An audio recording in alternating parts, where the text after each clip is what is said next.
Olá, eu sou Maurício Galhardo, Head do F360 Educa. Seja muito bem-vindo a mais um episódio do F360 Cast. Hoje terei novamente aqui como co-host Luiz Augusto Pereira, diretor comercial e customer da F360. Bem-vindo mais uma vez aqui, Luiz. Obrigado, Maurício. Prazer. Vamos junto. Vamos juntos, vamos nessa. O mercado de academias tem mostrado um crescimento significativo nos últimos anos. Segundo dados do Sebrae, o Brasil possui quase 30 mil empresas no setor fitness, sendo o segundo maior número de centros esportivos do mundo, atrás apenas dos Estados Unidos. Em 2021, a indústria fitness brasileira gerou mais de 12 bilhões de reais, criando mais de 185 mil empregos diretos. E para falar sobre esse segmento que só cresce, recebemos Marcos Tadeu, diretor da Allianz Fitness. Marcos Tadeu está no mercado fitness há 39 anos, foi professor, coordenador e gerente de academias. Há 17 anos criou a Allianz Fitness para oferecer conteúdo e bons exemplos aos profissionais e gestores dessa área. Desde 2016, representa no Brasil a MX Metrics, com o sistema de gestão da experiência do cliente em academias criado por Medalha. E recentemente lançou o livro Gestão da Experiência dos Clientes em Academias. Tadeu, um prazer ter você aqui com a gente. Olá, Tadeu, tudo bem? Queria começar perguntando para você, ou na verdade pedindo para você contar um pouco da tua história nesse segmento, nesse mercado fitness. Bom, obrigado, Luiz. Obrigado à F360 e parabéns, né, pelos 10 anos. Boa, isso aí. Que é o motivo principal dos podcasts. Mas legal. A minha história é de fitness total, né? Quando eu estava na faculdade, no final do primeiro ano, eu fui convidado para estagiar na Academia Runner. Na primeira. Ali na Cidade de Jardim. Na Rua Mário Ferraz. Mário Ferraz. Exatamente. Sim. Só tinha uma. E aí eu não tinha nenhuma meu objetivo na faculdade não era ir para academia. A academia era um negócio muito incipiente naquele momento aqui no Brasil. Mas fui lá, aceitei o convite, fui estagiar e aí não saí mais, né? Eu fui durante 13, 14 anos professor mesmo, né? E coordenador de academia e tal, e tive assim uma carreira meio internacional, né? Eu viajei bastante para vários países para dar aula, dar curso e tal naquela época. E depois eu saí fui personal trainer, tudo, até 1998. Aí eu saí e no final desse ano, tipo um mês depois que eu tinha saído da academia, aí já não era mais a Runner e tal, e tinha dispensado meus alunos de personal, porque eu estava já começando a pensar em outra coisa, eu fui para um evento na Argentina para dar uma palestra, lá um curso de personal ainda. E lá eu encontrei um cara da IRSA, que é a Associação Internacional, que agora mudou de nome, agora em março, agora é a Health and Fitness Association. Mas aqui no Brasil acho que a gente vai chamar de IRSA pro resto da eternidade. E lá eu encontrei um diretor da IRSA que também estava no evento. E aí eu fui assistir uma palestra dele de gestão de academia. No final, eu acho que eu era a única pessoa que falava inglês lá, porque eu era o único que estava sem fone de tradução na Argentina. E aí acho que isso chamou a atenção dele, ele me chamou ali no final, batemos um papo, fomos jantar naquela noite. E americano é muito objetivo, né? Então só se falou de business. Não queria saber se eu era casado, se eu era nada. O que eu gosto, inclusive, eu gosto dessa objetividade deles. E aí, ali mesmo, ele me convidou para conhecer o evento da IRSA nos Estados Unidos em março do ano seguinte, março de 99. A convite dele, com os custos pagos, eu fui, lá ele me mostrou tudo e surgiu a ideia de se fazer um evento daqueles no Brasil. No Brasil. Que existe legal. até hoje, está fazendo 25 anos agora em agosto, que é a IRSA Fitness Brasil. Boa. Eu trabalhei nesse evento junto com a IRSA e com a Fitness Brasil nos primeiros 5 anos dele. Né? E aí eu saí e fui, e com esse negócio de gestão de academia, já estava bem envolvido, né? Eu tinha 2 ideias na cabeça que lá eu não tinha conseguido implantar. Assim, não era interessante para eles e tal, e não implantou. E foi a partir daí, né? A primeira ideia era um curso de gestão de academia mais consistente do que reunião de palestras, né? Uma coisa. Tá. E aí nós fizemos isso. Começou em fevereiro de 2006, né? E a partir dali foi crescendo o negócio, a gente foi trazendo outras vertentes, tudo voltado sempre para os gestores de academia, para os proprietários, né? Tá. Então, hoje a gente tem os seminários, né? Esse curso particularmente não existe mais, ele teve 28 turmas, rodamos o Brasil com ele, mas ele não existe mais. Mas tem os seminários de gestão, inclusive um internacional, que a gente traz sempre um consultor ou proprietário de academia do exterior, geralmente dos Estados Unidos. Temos a representação do software MXM Medalha, que é um software de gestão da experiência do cliente, pesquisa de satisfação, sim. Aqui no Brasil, é americano. Temos a parceria com a F360, que é mais recente, faz uns 2 anos, né? E que, pouco mais de 2 anos, né? Pouco mais de 2 anos e que já começa a fazer diferença no mercado de academias, assim como vocês fizeram extraordinariamente no varejo, né? E temos 2 eventos que eu chamo de eventos de network, de relacionamento, que é o Connect, que é uma rodada de negócio com empresas e gestores, e tem o CEO Summit, que é uma reunião dos principais líderes das principais redes, das maiores redes de academia no Brasil, que a gente faz uma vez por ano nos últimos 3 anos. Legal. Tadeu, até para poder puxar para o nosso público, a gente vai ter muita gente nos assistindo aqui que é de varejo, porque muita gente acabou conhecendo o F360 pelo varejo, a gente nasceu no varejo, né, e tudo mais. E de repente, quando entra dentro de uma parte de fitness, devem ter algumas diferenças, vamos chamar assim, né? Queria que você trouxesse um pouquinho de quais são, assim, ou pelo menos assim, se a gente tivesse que pensar quais são os indicadores de um bom gestor de academias ou de um bom gestor de negócios dentro do ramo de academias. O que você traria para a gente aí? Legal. Primeiro, se você é do varejo, fica um pouco mais, que talvez alguma coisa que você ouvir aqui possa te interessar. Existem similaridades, né, do varejo e do coisa, mas basicamente a diferença principal é que nós estamos falando de serviço nas academias e de produtos, basicamente, no varejo.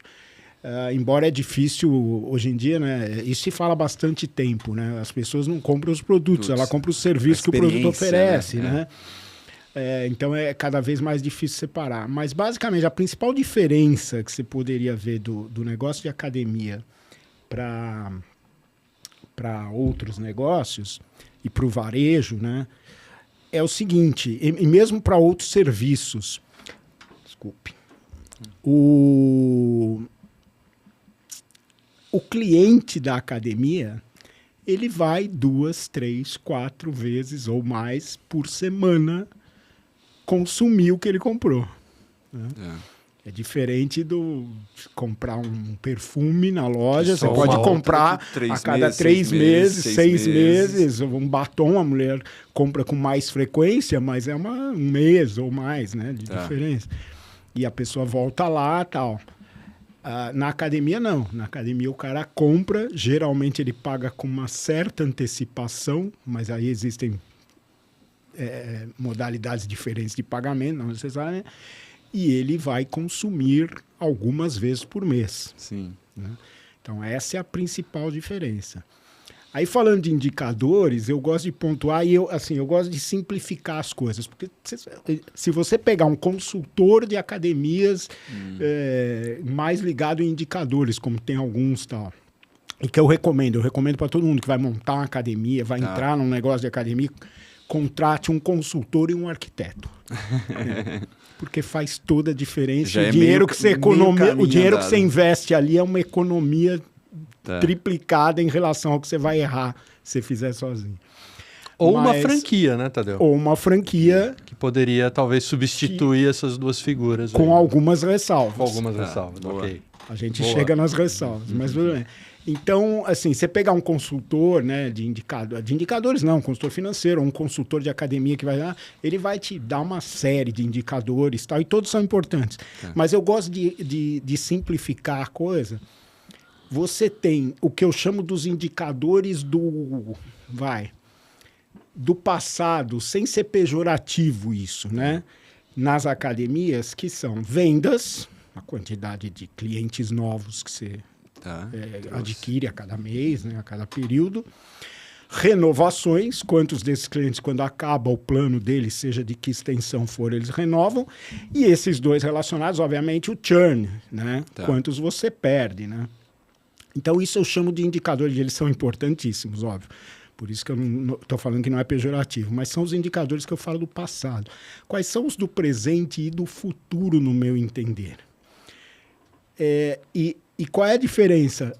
No passado, a tecnologia não permitia com tanta facilidade você conhecer esses outros. Hoje, a tecnologia é só você apertar uma tecla, entendeu? Que são frequência do cliente. Sim. Então, quando você tem um negócio que o cliente deveria, ele paga para poder ir X vezes, ou todas as vezes, ou todos os dias, você deveria se importar muito com quantas vezes ele vai. Porque se ele já começou a faltar, já é um indício de que... Isso é um indicador de que ele não vai permanecer. Mas então a frequência, o LTV, que é o Lifetime Value, né? Então, a gente tem indicadores de mercado, se eu não me engano, é 7 meses, entre 6 e 7 meses, a permanência média dos clientes nas academias no Brasil. Que é pouco, é baixa. Né? Nós nunca conseguimos sair dos 4%, 5% de penetração na população, porque nós temos esse funil vazando o tempo todo. Então, o Lifetime Value, que implica em ele ficar mais... Como que você sobe o lifetime value? O cara ficando mais tempo e gastando mais, consumindo mais na academia. Pode ser na lanchonete, pode ser na lojinha, pode ser, obviamente, melhor outros programas, outros produtos, né, de nutrição, de atividade física que ele acrescenta ao plano dele, o lifetime value. E, obviamente, a experiência, a satisfação do cliente. Vamos chamar o NPS aqui, não precisa ser necessariamente o NPS, mas é o mais comum. Então, eu acho que a frequência, o LTV e o NPS, para simplificar nas siglas, hoje são o que eu diria para um gestor de academia. Acompanha isso, treina a sua equipe para acompanhar e para saber o que fazer em relação a isso, e o negócio vai ter maior chance de sucesso. Legal. Boa. Muito bem, Tadeu. E olhando para essa questão de gestão, né? Você comentou aí dos indicadores, né? Que são alguns indicadores importantes no segmento, né? Quando a gente, fazendo um paralelo, né, em relação ao nível de gestão hoje, que o mercado de academia... Tirando as grandes redes, né? Vamos isolar ali as maiores redes, que elas já têm ali uma estrutura de gestão já muito bem resolvida, né? Algumas se posicionam como franqueadoras, né, da marca, outras são redes próprias que já estão super bem estruturadas. Mas acho que a grande maioria, imagino a grande maioria do mercado, né, de academias ainda sejam estúdios, redes menores e tal. Como é que eles estão em termos de adoção de novas tecnologias para exatamente poder ter melhor acesso a esses indicadores e um melhor controle, e fazendo também uma comparação com o que acontece nos Estados Unidos ou na Europa, né? Como é que está o Brasil né? Ele vem acompanhando, e eu sei que esse é um dos seus propósitos, né? Trazer muita coisa de tendências do que está acontecendo de fora para cá para o Brasil. Então, queria que você comentasse um pouco sobre isso. Tá. Bom, em termos de tecnologia, que foi a pergunta específica, né? Primeiro, o que você falou é verdade. As maiores redes, mais bem estruturadas, principalmente aquelas que têm fundo de investimento, né? Elas estão à frente em termos de gestão de dados, gestão de uma forma geral, né? Investem muito nisso. Mas a maioria do mercado não são essas redes. Se você pegar as redes todas, todas a gente... Mas eu calculo que tenha hoje umas 50 redes de academia no Brasil, 40 a 50 com mais de 10 unidades. Tá? Cresceu bastante nos últimos anos. Logo depois da pandemia, eu contei 27.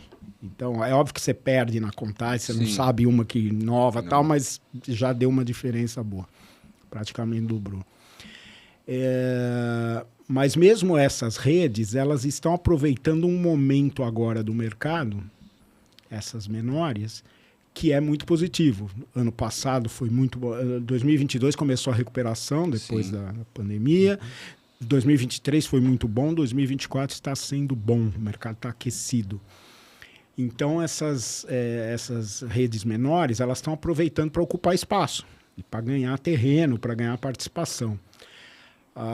Às vezes, nós vamos falar daqui a pouco, né, inclusive no aspecto financeiro, às vezes assumindo riscos meio desproporcionais, meio perigosos. Tá?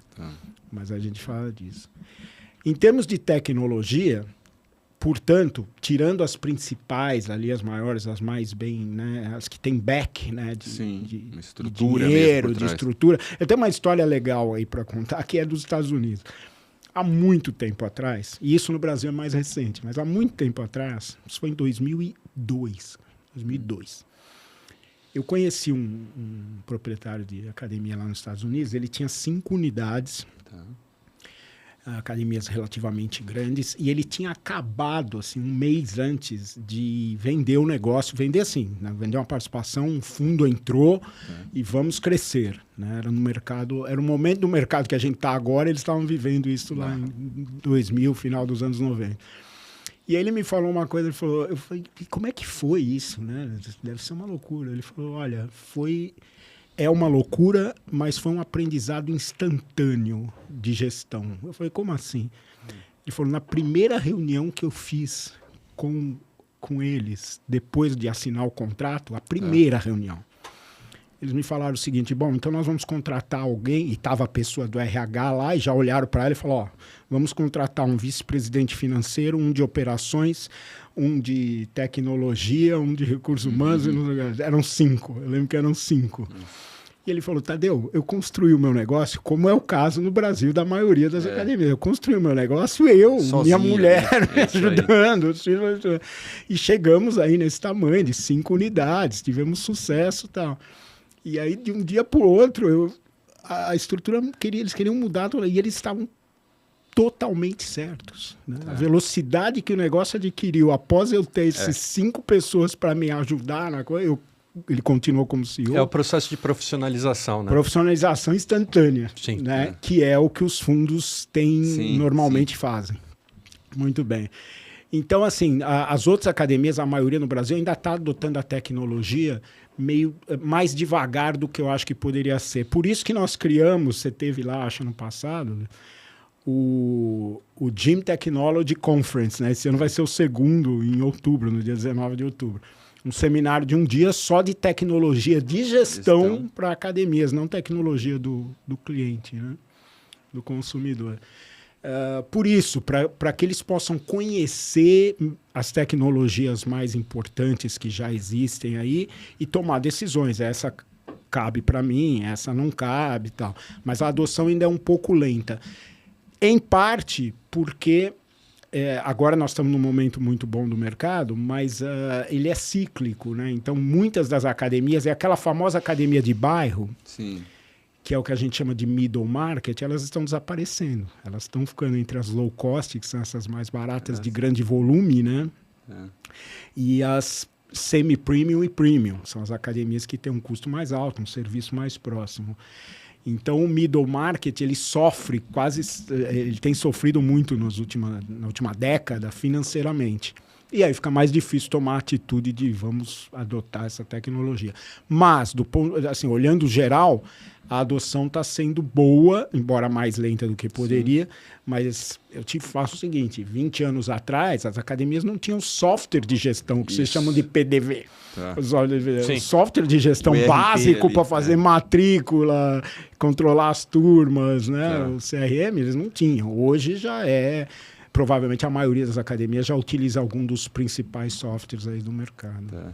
E complementando numa pergunta aqui, como é que você vê a questão, por exemplo, de business ainda, mas franquias, por exemplo?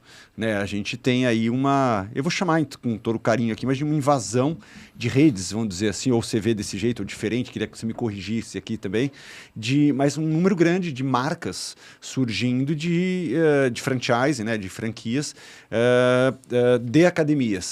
E isso, logicamente, deve trazer um pouco desse modelo, já vem provavelmente com software já estabelecido, processos, né? Porque franquia é muito esse processo da repetição. Como é que você vê isso? Isso ajuda o mercado? Isso está mudando o mercado? Isso está criando um nível de concorrência maior, menor? Queria te ouvir um pouquinho também. Eu vejo com bons olhos, tá? Eu ainda... diferentemente de você, eu não acho ainda que exista uma proliferação de franquias no mercado. Tá. Eu acho que deveria ter mais. Tá. Mas eu vejo com muito bons olhos. Por quê? O principal motivo, entre outros, né? A franquia, a gente sabe, pro franqueado tem uma série de vantagens, que é o processo e tal, a parte financeira, vem tudo. Mas eu vejo com bons olhos o quê? Trazer gente que não é do fitness pro mercado. Então, a maior rede da América Latina, que é a Smart Fit, foi fundada por um cara que não é do fitness. Né? E assim, ele era um mega empresário que tinha tudo. Não era. Ele já tinha tido os negócios, mas negócio de agro, não tem nada a ver. Mas ele trouxe um negócio de fora, né? Ele se baseou em... já existia nos Estados Unidos a Planet Fitness, né? E a ideia, certamente, ele conheceu lá. Mas a Smart Fit tem peculiaridades muito próprias, né? Se você fosse, eu aposto isso, se você tivesse uma Planet Fitness e uma Smart Fit, uma do lado da outra no seu bairro, que você pudesse escolher com o mesmo preço e tal, você ia escolher a Smart. Tá legal. Não vamos discutir aqui por quê, mas... ele tropicalizou o negócio. Ele deu um upgrade no modelo low cost americano. Legal. Ele deu um upgrade no modelo low cost americano. Mas, enfim... Então, eu vejo com muito bons olhos, porque trazer gente de outros ramos, de outros mercados, né? Ou o cara que quer ser independente, quer ser empresário e tal, mas que trabalha na indústria, sei lá, de alimentícia, e que sempre tem uma visão diferente, né? Assim, né? A história do network, né? E eu falo muito isso, não vale a pena só você fazer network com o seu mercado, né? Você tem que se abrir para os outros coisas. Isso é importantíssimo. E eu vejo a grande vantagem das franquias nisso. Obviamente, acelera o crescimento, né? Acelera o crescimento. Se você pegar um dono de academia, ou mesmo de uma franquia que está ali com muita concorrência ao redor dele e tal, ele não vai olhar por esse prisma. Mas um dos prismas para se olhar isso é o seguinte, nós só temos 5%, talvez 6% da população praticando atividade na academia. Então, nós temos... Nos Estados Unidos são 20%. E ainda é pouco, é um quinto. Né? Se fosse metade, não teria o problema de saúde, de obesidade que tem nos Estados Unidos. Sem dúvida. Então, assim, as franquias, elas aceleram o crescimento, né? Essas redes aceleram o crescimento do mercado. E nós temos muito espaço para crescer. Boa. Né? Desde que o cara também não queira, tem uma Smart, uma Blue Fit, eu vou montar uma no meio ali. Talvez ali não seja o melhor lugar para você montar a sua, mas que no Brasil não falta espaço, oportunidade e gente para ser atendida com esse serviço, não tem nem dúvida. Boa, legal. Muito bom. E em termos de tendência, Tadeu, o que você enxerga baseado em tudo que você vivencia nesse segmento, né? Olhando também para fora do Brasil, o que você vê como tendência para esse segmento de academia aqui no Brasil? Então, o que se tem comentado mais, principalmente depois da pandemia, e que eu concordo, é a história das pessoas estarem procurando mais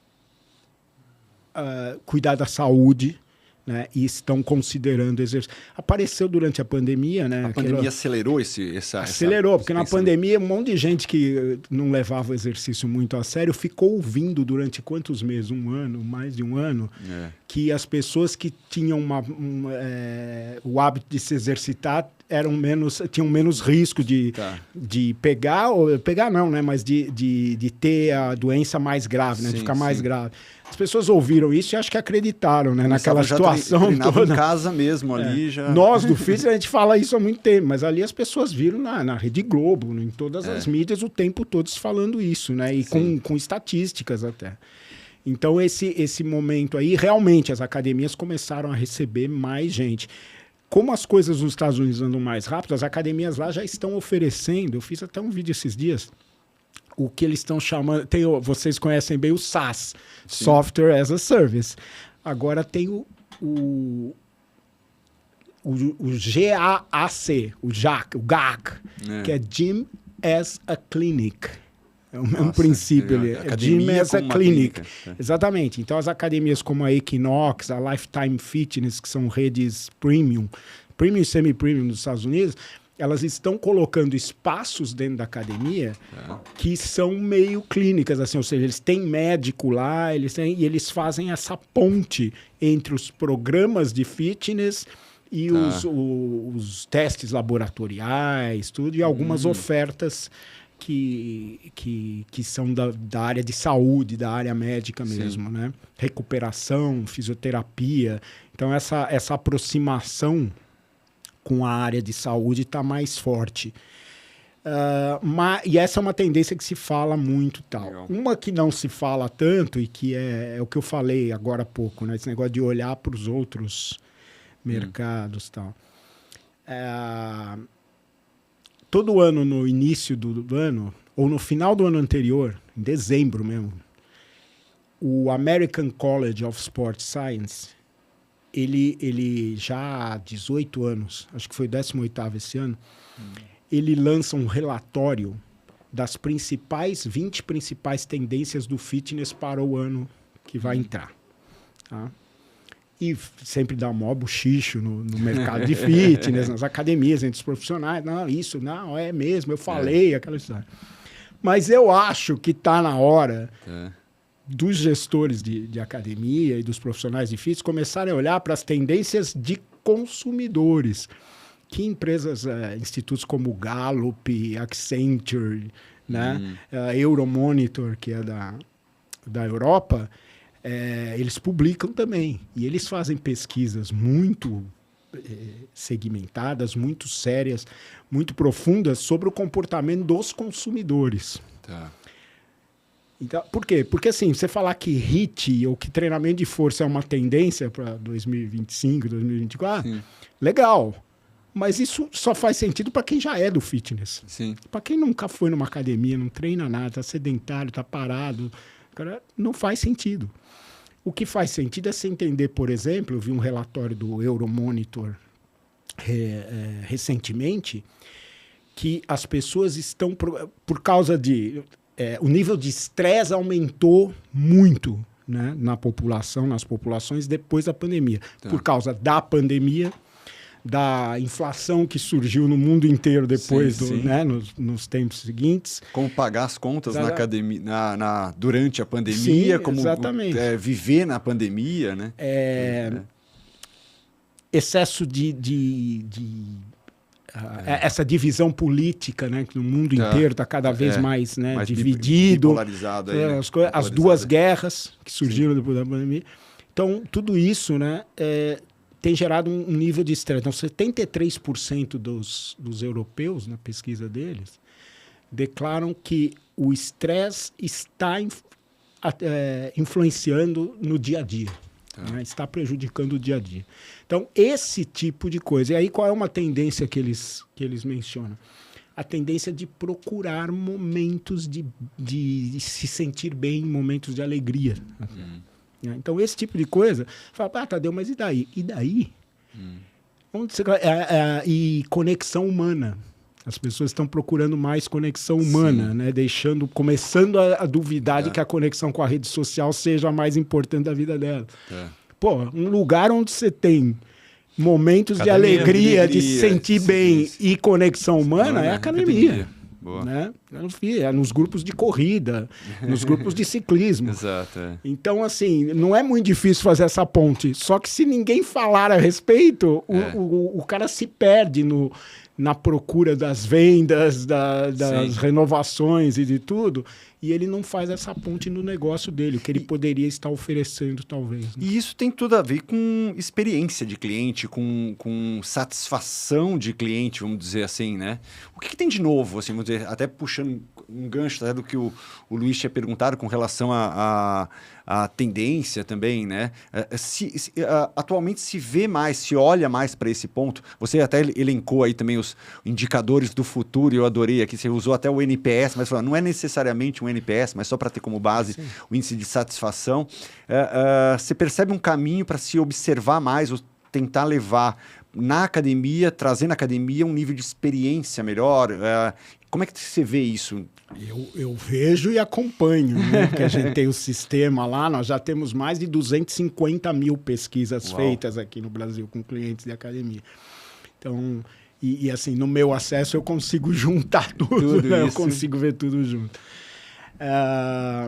Então, é um ponto... E eu trago de novo para a simplicidade. Né? Experiência do cliente não é fazer... No caso da academia, mas eu acredito que em outros mercados também. Não é fazer algo extraordinário, aquele negócio do encantamento. Encantamento é ótimo. Só que como você consegue... Vocês têm 14 mil clientes. Você consegue encantar esses 14 mil todos os dias? É impossível. Não, mas vocês fazem o possível para que eles estejam satisfeitos com o produto, com o atendimento, a maior parte do tempo. Certo? É isso. Gestão da experiência do cliente é isso. Só que você só consegue entender se o cliente está satisfeito e aonde ele não está, se você, esse termo é comum da área, né, ouvir a voz do cliente. Se você não perguntar, se você ficar adivinhando, e a maioria das academias ainda adivinha, não, a gente sabe, aí os caras, o vestiário está precisando de... Sim. Então, mas aí, é meio vidente o negócio. Então, né? O cara ouve de um ou do outro aluno, conversa, faz... Não é a mesma coisa do que você fazer consistentemente o trabalho de gestão, o trabalho de pesquisa de satisfação e tal, que também não é pontual mais, né? Ele era pontual quando não tinha tecnologia para fazer. Agora você faz todos os dias. Faz todos os dias. Ele era pontual assim, o cara, vamos fazer a cada 6 meses uma pesquisa com os clientes. Puta trampo para preparar tudo e tal, joga lá, faz a pesquisa, recebe os dados, alguém tem mais trampo ainda para tabular aquilo, né? É um espasmo ali, né? Não é algo que já faz parte é uma foto, não é um filme. Tá certo. Você quer o filme. Aí depois reúne o pessoal, faz uma reunião com a equipe toda. Então, apareceu que isso está ruim, que isso não sei o que lá, vamos fazer. Um mês depois, ninguém fala mais no assunto e já está começando a pensar na preparação da próxima pesquisa. Então, hoje a tecnologia permite você fazer isso o tempo todo. E como eu ia dizendo, o básico. Eu dou um exemplo que é chulo, mas que ele elucida bem o negócio. Uma academia que é cliente nosso em Minas Gerais, uma cidade menor, mas que é uma academia grande, ele dominou meio pico da cidade lá. Isso faz 1 ano e pouco, 1 ano e meio, 2 anos. Ele tinha, ou tem, não sei se ainda tem, acho que tem, uma aula de treinamento cross, né? Esse treinamento cruzado, variado, pula, jump, né? Às 8 horas da noite, numa determinada sala lá. Essa sala fica pertinho, tem a sala, tem a porta, de uma escada que dá para o estacionamento, acho, alguma coisa assim, ou para algum lugar da academia. Essa escada fica com a luz apagada depois das 7 horas da noite, porque eu acho que ninguém usa mais. Tá. Aí ele começou a fazer a pesquisa, nossa, ele comprou o sistema, começou a usar e apareceu logo lá um cliente falando, pô, se vocês pudessem acender a luz da escada, porque o professor vira e mexe, ele usa a escada como treino para nós, como acessório para a gente treinar. E no escuro é um perigo. É. Então, uma coisa desse tamanho. Mas sabe quando ele saberia isso? Se ele ficasse esperando dentro da sala? Ou Talvez nunca. Talvez nunca. Uma academia com muitos alunos, ele não conseguiria essa informação. Exatamente. Então, assim, uma outra coisa, a história da jornada do cliente, que a gente fala muito, né, em experiência, em CX. Você tem uma mãe que tem 1 ou 2 filhos pequenos, que seja um filho pequeno, e ela vai à tarde na academia para fazer lá uma aula de ginástica e não tem com quem deixar o filho. Tá. Então você considera normalmente que a jornada dela começa na hora que ela chega na academia e tal. Aí você tem lá o Kids Club, que ela vai deixar a criança enquanto ela vai para a aula. Tá. Legal. E se você começar a considerar um pouquinho antes a jornada dela? Quando ela vai sair de casa, ela tem que montar uma mala, uma mochila de coisas para a criança. Para ela, para a criança, para tudo. Ela tem que botar no carro aquilo de olho na criança. Quando ela chega na academia, ela tem que tirar a criança do carro, tirar a mala, fechar o coisa, sei lá, no estacionamento, ir até a recepção, abrir a porta. Se a porta tiver que ser aberta com a mão, ela tá com a criança numa e com a mochila na outra. E talvez mais alguma coisa, a mochila dela. Então, é um detalhe. Aí, o que os americanos fizeram? A porta que abre sozinha. Não só por isso, né? Mas... então, esse tipo de coisa você só percebe quando você ouve os clientes o tempo todo. Acaba aparecendo. O óbvio, todo mundo tenta fazer, ou pode até não fazer, mas sabe que precisa. O vestiário não está legal, precisa reformar o equipamento está quebrado. Isso não necessariamente precisa o cliente falar. Ele só vai reclamar, porque ele não vai te avisar. Agora, tem um monte de coisas que formam a experiência geral que tem que ser observadas. E, importantíssimo, foi feito aí, todos os estudos que fizeram isso, a relação significativamente, né, estatisticamente significativa, da simpatia das pessoas, do staff, com o NPS. Tá.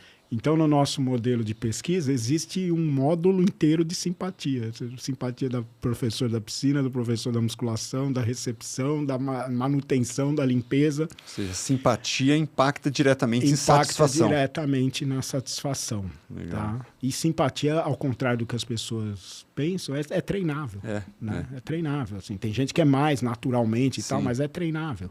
É ter processos, ter... situações já pré-estudadas para que a pessoa saiba como reagir da forma mais empática e encaminhar uma solução o mais rápido possível, isso é simpatia. Né? Legal, que legal, que legal. Eu fiquei sabendo que você tem um livro, Tadeu. Eu tenho 2. 2? O primeiro foi em 98, que esse... Bom, o primeiro só acha nos estertores da internet, na cauda longa, né? Porque ele teve uma edição que esgotou e não foi verdade. Parou por aí. Mas você tem um novo agora. O novo foi lançado em 2021, né? Que a gente aproveitou a pandemia quando estava tudo fechado, né? As academias ficaram fechadas há muito tempo. E... Você falou, esse é o meu momento para escrever o meu livro. Então, não, mas aí eu tive uma ideia que foi melhor, porque o primeiro eu escrevi sozinho, realmente. O segundo, que chama-se Gestão da Experiência dos Clientes em Academias, até onde a gente sabe é o primeiro do mundo e até agora o único, que eu não vi mais nenhum, específico para academias, né? Eu tive uma ideia que hoje né? Hoje isso permeia todos os negócios e deveria permear, que é a história da colaboração. Né? Então eu falei, em vez de eu escrever um livro, eu até acho que daria para fazer e tal, só que ia ficar a minha visão do negócio. Eu falei, vamos fazer colaborativo. Aí eu peguei outros 7 pessoas do mercado, né? cada um com uma abordagem específica ali sobre a experiência do cliente, e até a Patrícia Tozer, que é arquiteta, então a abordagem da arquitetura, a influência a arquitetura da academia na influência da experiência dos clientes. Tem donos de academia também? Não, foram basicamente consultores, especialistas Tá em cada área ali, né? E 2 que não são do mercado de fitness, né? Um que é a Euriali, que é especialista, ela atende a grandes empresas em gestão da experiência do cliente. E o Luiz Alt, que é o cara que trouxe o design thinking para o Brasil. Né? Então eu tinha... com a Euriali eu não tinha nenhum, foi na cara dura mesmo. Eu liguei para ela, entrei em contato. O Luiz Alt, eu tinha já um contato com ele, aí eles toparam e ficou bem legal. E aí nós lançamos em 2021. Então, se você é dono de academia, eu recomendo que você dê uma olhada. Isso aí. Procura aí na Busque internet. o livro aí. Tem na Amazon, digital para o Kindle. Então repete o nome do livro, Tadeu. Gestão da experiência dos clientes em academias. Fica a dica, então. Boa. E tem, em 2021 nós lançamos, né, impresso em português e na Amazon. Em 2022 nós lançamos em espanhol, só no Kindle. Em 2023 nós lançamos em inglês. Então hoje ele está disponível para o mundo inteiro. Aí, tá vendo? Independente, se tiver algum poliglota aí, uma pessoa que conheça aí de outra, ou queira em outra língua. Não, gestores, né, de língua inglesa e de espanhol. Podem... Legal. Tadeu, vamos virar aqui para um novo bloco no nosso bate-papo aqui. Aqui é um pouco diferente. A gente chama essa parte aqui de giro financeiro. Tá? Bora. E aí a gente vai puxar um pouco para as finanças. Vamos juntar um pouco de tudo que você trouxe aí das academias para as questões relacionadas à parte financeira, que é o nosso lado aqui também, e a gente vai poder falar junto. A gente vai girar uma roleta e aí o Luiz escolhe uma pergunta aí para ti, tá bom? Vamos lá? Vamos ver o que vem aqui. Vamos ver. Vamos girar aí, vamos girar. Vamos lá. Giramos finanças sob controle, né? Então, Luiz... Deixa eu escolher uma aqui, olha. Tadeu, na sua opinião, quais as ferramentas ou processos que você considera indispensáveis na gestão financeira de uma academia que seja o mais eficiente possível? Boa. Tá. E aí eu acho que faz um pouco o link com o porquê que você vem atuando como um parceiro aqui da F360, né? Sim. Primeiro, a base do negócio, até de eu estar com vocês, é a seguinte: a gestão financeira das academias, em geral no Brasil, ainda é muito amadora, né? Tirando aquelas mais bem geridas, né? É muito amadora. Então, é muito comum ainda o uso de planilhas, né? Eu tenho 2 consultores de mercado que são amigos meus e que são extraordinários, que até pouco tempo atrás, eles, parte do trabalho deles e parte muito apreciada pelos clientes que contratavam, eram as planilhas que eles tinham prontas para o cara usar. Já tinham modelos ali. Exato, um modelo lá, as macros prontas, né, para o cara usar. Hoje eles já conseguiram superar isso. Mas era parte integrante do trabalho deles. E ainda tem muito, né?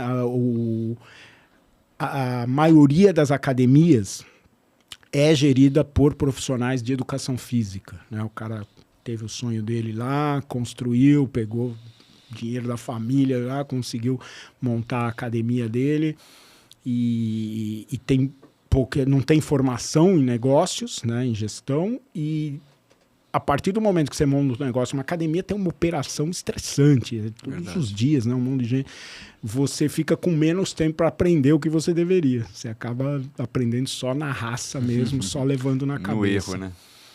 Então, esse foi um dos motivos, né? Porque eu abracei o F360 assim que conheci, né, o Finanças. E vi o potencial para as academias. Basicamente, eu acho que os principais pontos de falha... Bom, primeiro, um que é genérico, assim, que não é exatamente financeiro, mas vocês vão entender. Confundir gestão com plano de cobrança, com a forma de cobrança.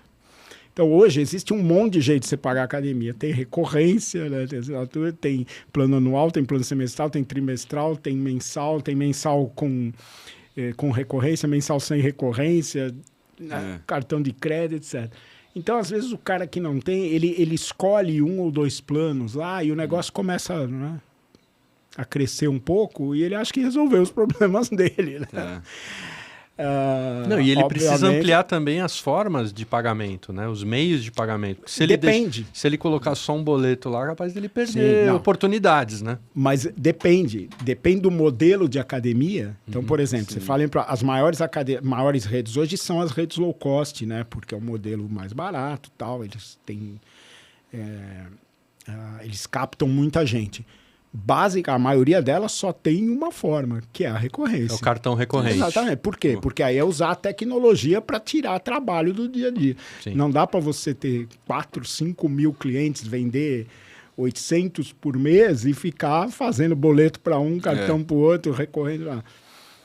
Obviamente um sistema ajuda isso, mas a ideia é facilitar. Então depende do modelo, você pode ter mais ou menos coisa. A primeira é não confundir gestão com... Tem muita gente que ainda faz isso. Muita gente acha que a partir do momento que estabeleceu as formas de pagamento ali, já estou fazendo gestão. Já melhorou minhas finanças. Mas basicamente os 2 problemas maiores são... e isso não é só de academia, né? É de qualquer empresa, fluxo de caixa, né? Boa.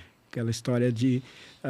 como é que os caras falam? A empresa não vai à falência por falta de lucro, ela vai por falta de caixa. Né? Porque existe ali no DRE, vamos dizer, ali um número fecha, só que dinheiro para pagar as contas é o que não tem. Exatamente. Né? E tem ainda uma parcela significativa das academias, essas que são mais menores e com uma gestão mais amadora, que o gestor lá, o proprietário, ele tira lá uma grana para ele todo mês, né? Que não necessariamente aquela grana existe.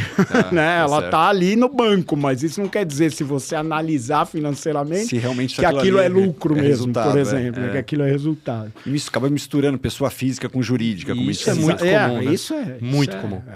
Em todos os segmentos, já melhorou muito, inclusive a academia. Já melhorou muito nos últimos anos, né? Para uma parte das academias, né? Com toda essa informação que a gente vem trazendo aí de gestão, mas ainda é muito comum. Então, um dos problemas básicos é o fluxo de caixa. Boa.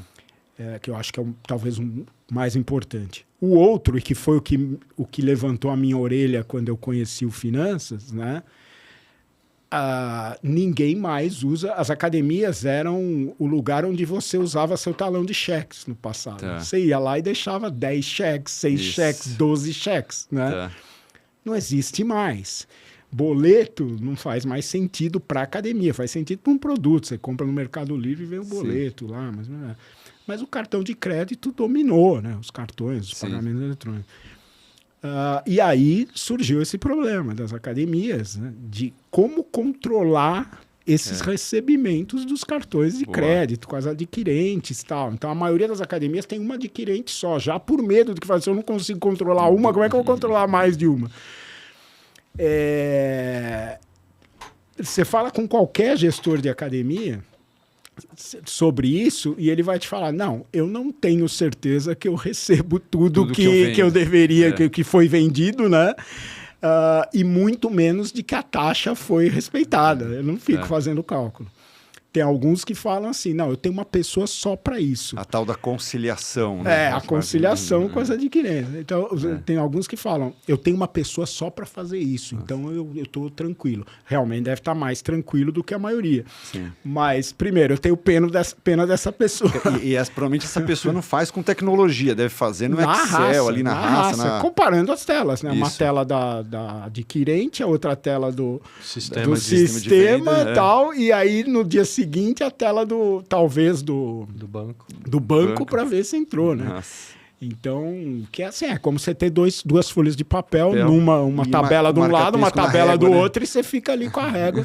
Exatamente. Então, eu tenho pena dessa pessoa, e mesmo assim a gente sabe que provavelmente não dá para evitar os erros e os macetes. Então, acho que esses são os 2 principais pontos. O fluxo de caixa, que é mais importante, né? E o outro é esse controle, porque hoje é o grande meio de pagamento, é o cartão de crédito nas academias, né? E E é muito importante que os caras tenham isso, e é um problema, Qualquer Boa. pessoa que você fala, ele vai falar que ele não sabe. E de fato, Se Tadeu, ele for honesto, ele vai falar, eu não sei. Não sabe.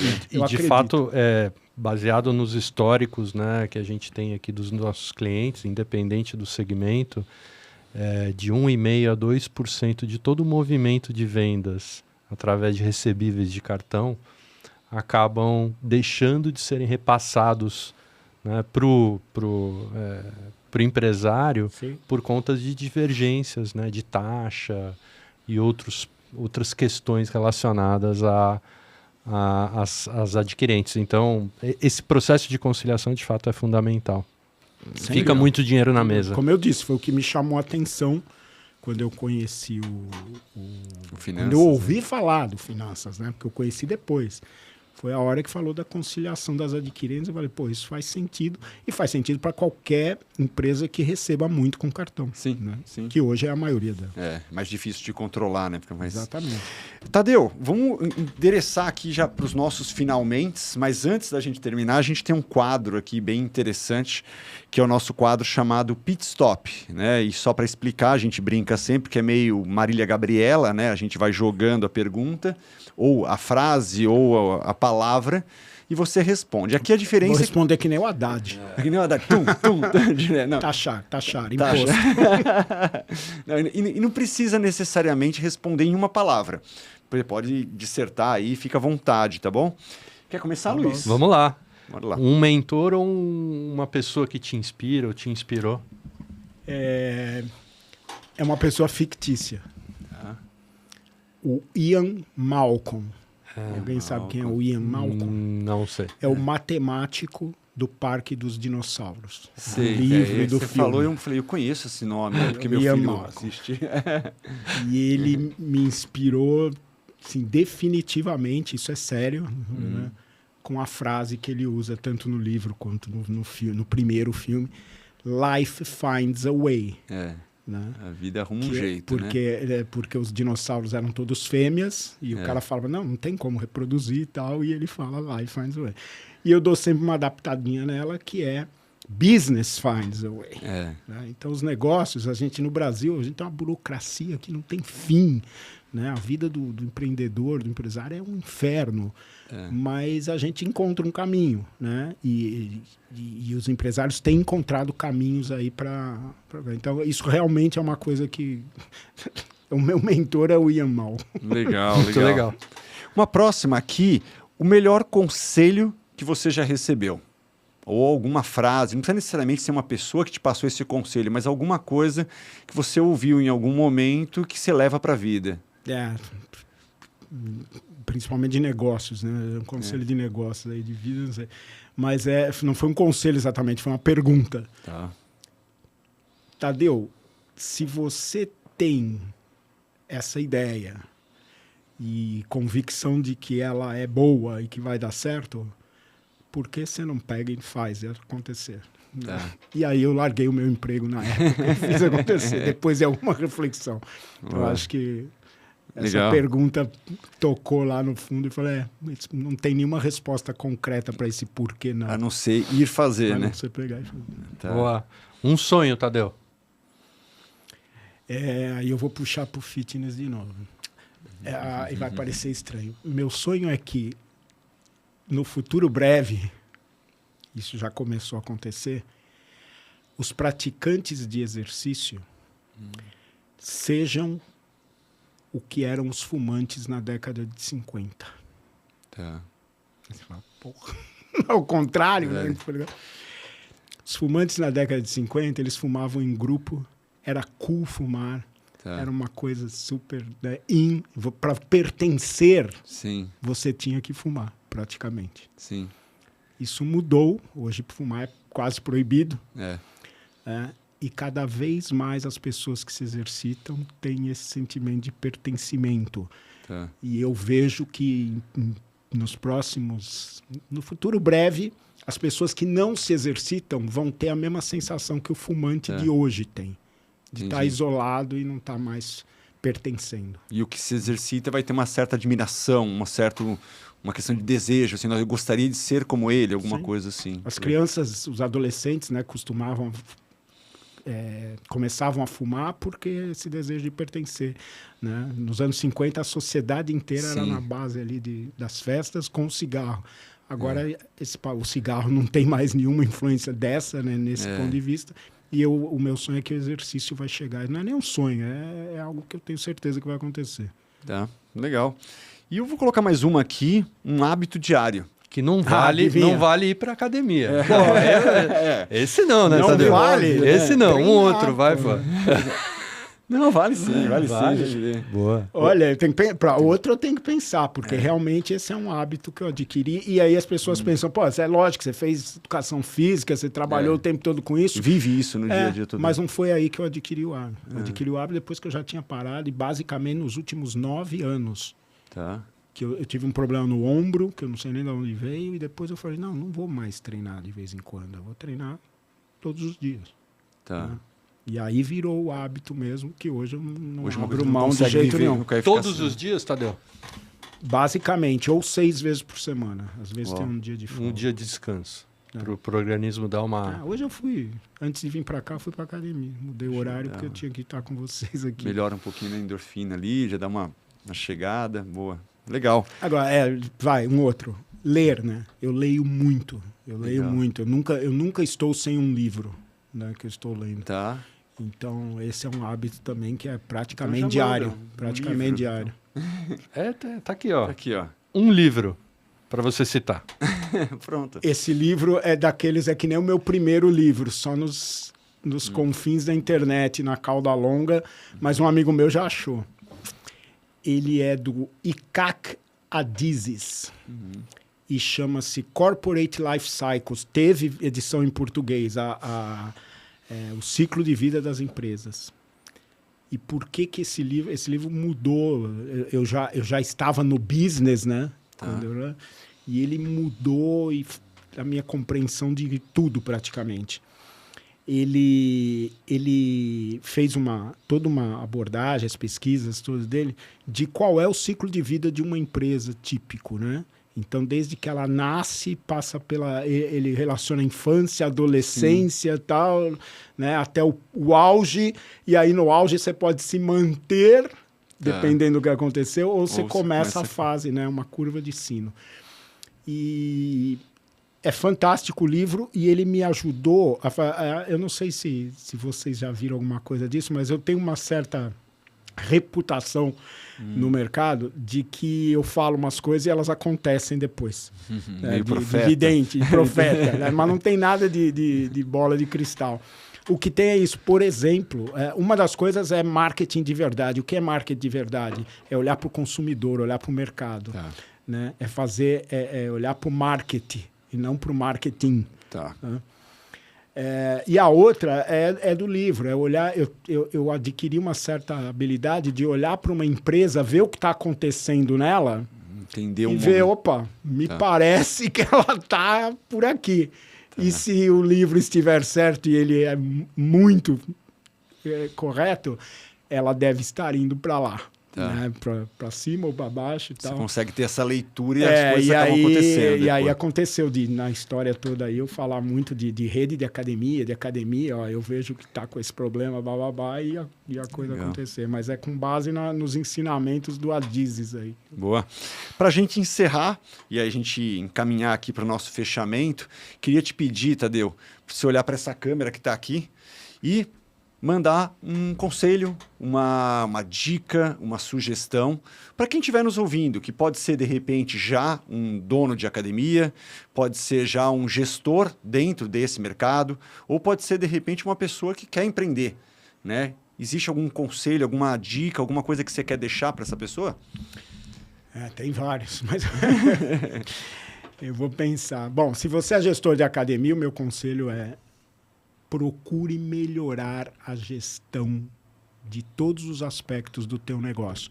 O seu papel não é ficar olhando se o step novo é melhor do que o velho. Deixa isso para quem delegue, faça a coisa acontecer. Se você quer empreender e você, por acaso, considera o mercado de academias para você empreender, vai aquele meu conselho. Chama um arquiteto e chama um consultor antes de começar o projeto. E acredite, poucos negócios são tão desafiadores como o negócio de academias.